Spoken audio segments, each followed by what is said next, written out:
Hello again. I'm Jim Tretow, host of the Bull Ring, a short track racing podcast on Racing America and Track TV. And we're charting the 10 years of the Kulwicki Driver Development Program, 10 champions, and we recognize now the 2017 champion from Marietta, Georgia, Cody Haskins. Cody, thanks for joining us here today. The 2017 champ. How does that sound still? Oh, it sounds great. It was a big deal for us, definitely.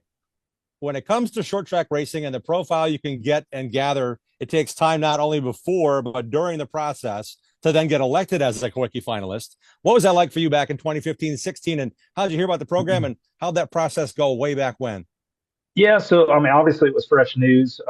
We always followed Tom Majeski pretty well on social media, and, Speed 51 back then.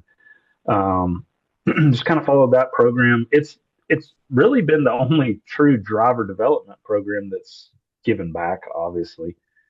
So it had a lot of good perks. Mm-hmm. Trying to move up, through everything, and obviously we learned a lot about Mr. Kulwicki and everything that he had done, over his career, and putting things in place for a lot of talented drivers. So I was very fortunate to be, accepted. I think we was it. I don't know if it was three times, two or three times. First year we had a little rough season. Just things didn't go the way we wanted to, and we really I got to the grind pretty good that winter and rebuilt our main car, built a new car for the next year, and we had a fairly good season. It's just everything's so tough down here in the southeast with the late model racing, and it's so many cup teams and whatnot. And I think we've had 5 or 6 wins that year, but we really excelled with our social media and did a ton of community service and a lot of cool things I was able to be a part of in our community. What were some of the things you got to do as a Kulwicki Driver Development Program finalist, Cody?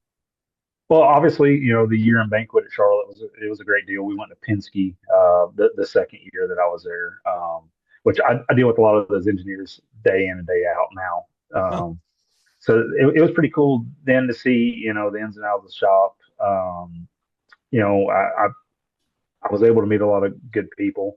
I got to reconnect with Mark Martin. I haven't seen him in a long time. He was at our banquet speaking to us, and so Matt and I grew up together. Racing quarter midgets and whatnot. My dad, Okay. All yeah, right. they Yeah. were pretty good friends. So spent a lot of time with those guys back in my younger years. So it was pretty cool to reconnect with them. Obviously, TR, he was a huge deal, or a huge part of the program. Back when I was doing it, and he was really, really, really good to us. It was all around. It was just a great experience for any young driver that's wanting to kind of, carve their name in the stone here in this side of the industry. I'm going to get a sidebar going right here. What are you doing now? You're dealing with Penske guys to this day. What's going on? Yes. So right after I won the Kulwicki deal, we kind of took a step back. I had always had my own like driver development and crew chiefing role. Hmm. I had my own company, working on race cars and whatnot. And I shut it down, in 2015 or 16, I believe, and kind of had a pretty good role just racing full time, really. I bought my own equipment, went and did the NASCAR All American Series on my own for a couple of years. In that time, I was, working for an older gentleman that owned KRC Power Steering, and he was having some health challenges and whatnot. Well, I ended up taking the company over from him in 2018. So it was a transition where we won the Kulwicki deal. That following year, we ran the Cars Tour. I think we ran half the season with the Cars Tour, and I ended up falling off the tour. Um, we got in a couple bad incidents. I think we tore a car up at Bristol and had a motor go south somewhere else, and we actually pulled a little bit from there. Couldn't get stuff refreshed in time and whatnot, so I had to drop off the tour. Focus a little bit more on business, and then we transitioned to running a little bit more local stuff, and then doing some dirt late models now. Um, so I got a pretty good role here. Obviously operate everything here at KRC, and still deal with the Cup crew chiefs and the Cup engineers on a daily basis, all the short track guys. Wow. Just had to spend a little bit more time focusing on making a living. And as I'm digging through what you've been doing lately, you said dirt racing, the KRC logos Yes, on the front nose of that big old dirt late model, man. How much fun yes, is that yes. driving that Oh, car for the last several years, given the chance? oh yeah, it's been good. everything down here southeast, like the racetracks are getting fewer and fewer, and there's so much. Like I think the closest asphalt track is like 4 or 5 hours. I Wow. mean, it's they're just unfortunately dropping off because all the neighborhoods they're putting in, and yeah, yada yada yada. Um, very fortunate. There's a good bit of dirt tracks, Mhm. and in the transition of me taking the business over and trying to grow this place, I needed to take a step back, but I didn't want to give up on all the racing stuff. So I spent 3 or 4 years really grooming this facility to continually grow, and now I'm stepping back on trying to go back. We ran 2 solid seasons on dirt, doing some travel and stuff, and then we're transitioning and going back asphalt racing for 2026. I see a parallel here, and call me crazy, but I've known quite a bit about Alan Kulwicki's life and his career. And when he lost his sponsorship Yep. from Xerox, he kept his shop open. He went racing Yep. unsponsored. He had race Yep. teams and families to feed, and he went about it and saying, "This is the way I have to do it." Did you feel at any point when you turned the lights off at midnight one night to get back at 5 in the morning to turn the line back on in that business you were growing? Did you ever think, "Man, how did Kulwicki do this?" Oh yeah, yeah. It's tough. I mean, I've paid for all my racing since I was 16 years old, and I think one year we ran 50 late model races out of my pocket. Wow, Yeah. wow. So yes, yes. So I mean, there's a lot of 2, 3, 4 o'clock in the morning nights, trying to make a living just to be able to put this stuff together. So um, We can brag yeah, I on you a mean, little bit, though, Katie. You got a 2022 championship at Sonoy, racing a 604 crate late model. yeah, yes, sir. And then last year we Congrats. ran. Yeah. Thank you. Yeah, we won the track champion down at Pollard's facility there, and last year we ran the United Crate Racing Association, so a big Southeast traveling series that runs crate late models. We won it. We won the championship and the majority of races in it. So we're still hanging in there, doing a little bit of it's a little bit more regional, but we're still plugging along and definitely trying to make a comeback here at the asphalt stuff. So when you got a chance to race Emma Britt's Pro Late Model, or you got to the Cars Pro Late Model stock this year, what did that feel like? Because it's something you deal with as a businessman, but now you're behind the wheel again on pavement. How different was that, kind of going back on a select occasion in 2025? Well, so my pro late model stint, I was 16 years old when I did it. Mm-hmm. So I ran 10 races or so in pro late models. Then, I drove for Emma's dad, Kurt, Okay. in trucks, and we won like 30 or 40 straight crown jewel race. I mean, we were like there for a while. We were pretty good. We didn't get defeated hardly anywhere. So when him and I split ways and I went late model racing, I did all the late model stock stuff. So now I'm back here running pro late models that I haven't run in 15 plus Yeah. years. A lot of things have changed. Obviously, technology is a lot different. The feel between the late model stocks and the pro late models is, totally different. The steering rack versus the steering box. My outlook on the late model stuff was, since I was doing it on my own, I wanted to be in something comparable, truck arms, Mm-hmm. heavy, bulky. That way, if I ever got the opportunity to go do a Camper World truck race or, Xfinity or Nationwide, Yeah. whatever at the time, I was in a car more comparable to what I would be driving. So that's why I went to late model stock racing back when I was younger. The funds were limited, and it was just, I Yeah. felt like that was the best bang for my buck in my career. It's been a learning curve. Uh, we had a 3 race sponsorship this year. We were going to do 3 to 5 races, and I don't know who thought the best race back would be to go to speed, or not Speed Fest, but the Cordial Cars Tour race. We had Harvick's been doing a heck of a job this year, and a lot of those local guys are Yeah. really good. Yeah. So we got no Friday practice. 2 rounds on Saturday. I think we qualified 18th. I drove up the third. No, I drove up the second, and a rookie error on a restart. I pulled out of line and got penalized with Oh. like 15 to go. So it was just a bad deal. I didn't know. Actually, the guy Harvick had missed a shift in front of me.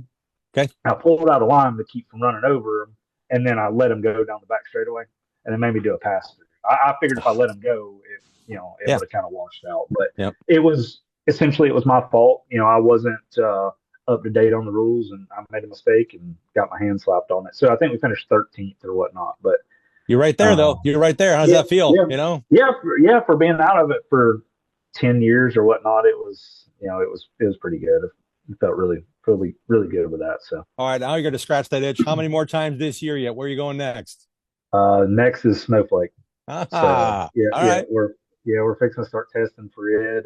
We got some pretty cool sponsors coming on for next year, and that we're going to be debuting, our essentially our new car, new team, and whatnot down in Florida. So Five Flag we're, Speedway. That's the pro late yes, model race. It's 125 laps this year, yes, and I sir. think there's got to be over 60 entries in that. So it's going to be another task to Y- conquer, Yeah, right? yes, sir. Yeah, that's so we've run 3 races this year, 3 big events. So we ran the Cordial race, Cars Tour race, and then we went to the Lee Fields Memorial, and we feel like our best option in life for our third event this year is going to be go to the Snowflake. So You know, yeah, why not, right? You got to yeah, figure it out. It's all there. You just got to yeah, yes, make sure everything's in line. That's great to know you're doing yes, more racing this coming year. I'll be there yes, on sir. pit road covering the pro eights and the supers for the Snowflake and Snowball. So I can't wait to see you in Yes, sir. action again. I've only read Yeah, about you yeah, and seen you yeah, on the racetrack, giving highlights on occasion or reading about you. yes, sir. When it comes to this kind of racing, though, how much effort does it take, and how much effort do you kind of think back to when when you were in the quickie program or years after? It's like, okay, and I'm doing this business thing. We talked about the late nights, but in this molded mindset, this is almost a reset for you.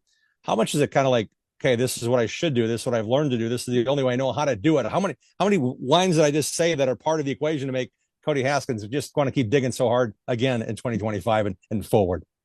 Or I mean, really, this is all I know. I mean, I've not done anything job wise outside of the industry since I was 12 years old. I went to work for Steve and Bobby Allison when I was 12.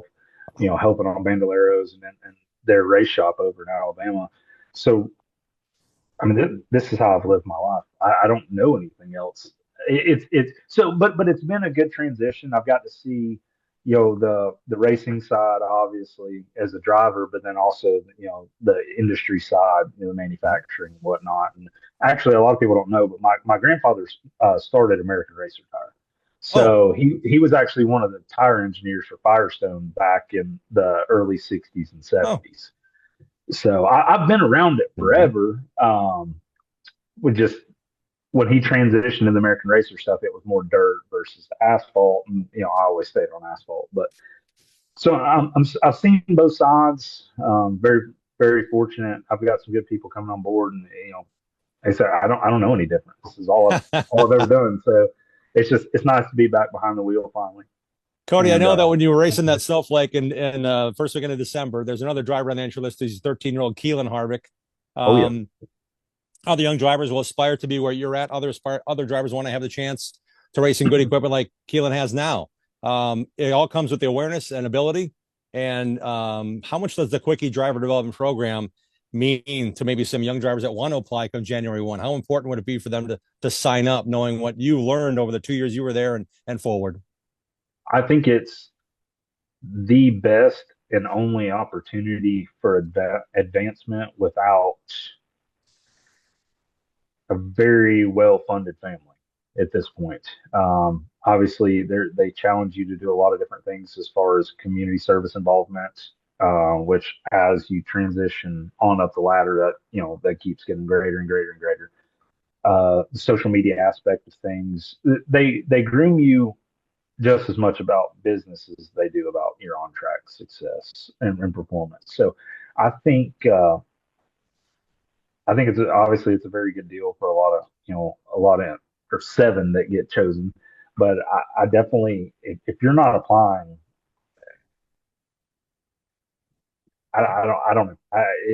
There's no reason if you're wanting to do this in life. There's no reason why a kid or even a team that's trying to go up the ladder should not be applying for this, because this is the best opportunity there is out there for any kind of social media training, and the exposure behind it. Everybody's well rounded that's on the board. Everybody's well connected. There's no reason not to be a part of it. And the benefit is obvious in our discussion here today with Cody Haskins, the 2017 Kulwicki Driver Development Kulwicki Cup champion. That's an endorsement that I cannot repeat nor ask you to say more on, because you know what? That's exactly why young kids 16 to 25 or younger or a bit older get the opportunity to go through this program. Even in the process of trying to become a finalist, that you're going to learn something that'll help you in your program, no question. The portal opens January 1st on their website, KulwickiDDP.com, and Cody Haskins will be talking to you in December. If you haven't been chosen yet or want to know why, he'll be in the pits working on his pro late racing at the Derby weekend on the Snowflake, and it's going to be fun watching you race again, and more to come in 26. And man, it's such a great thing that you'll forever be known as the Kulwicki Cup champion, Cody. Thanks for your time. Yes, sir. Thank you. Yeah, it really meant a lot to myself and the family, and it was a huge accomplishment moving forward with my racing career. So I appreciate everything that everybody a part of that program has done for us, and wish the finalists this year the best, and can't wait to see who comes out on top.